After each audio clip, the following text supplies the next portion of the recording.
చూసారు కదా, ఇవన్నీ అమ్మకానికి ఉన్నాయి. ఒక దున్నపోతు 30,000కి బేరం అవుతుంది.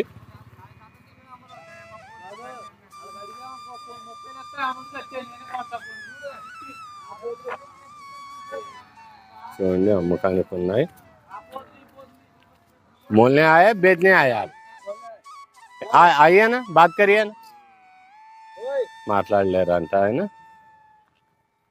కొనటానికి వచ్చారంట. ఇవన్నీ అమ్మకానికి ఉన్నాయండి. చూసారు కదా, ఇంకా మనం ఎదరికి వెళ్దాం. ఇది 3వ వింగ్లో ఉన్నామండి మనం. ఇక్కడ చూసుకుంటూ గేదెలు, దూడలు, గిత్తలు, పెయ్యి దూడలు అన్నీ అమ్మకానికి ఉన్నాయండి. రండి, నిదానంగానే చూపిస్తున్నాను ఫ్రెండ్స్.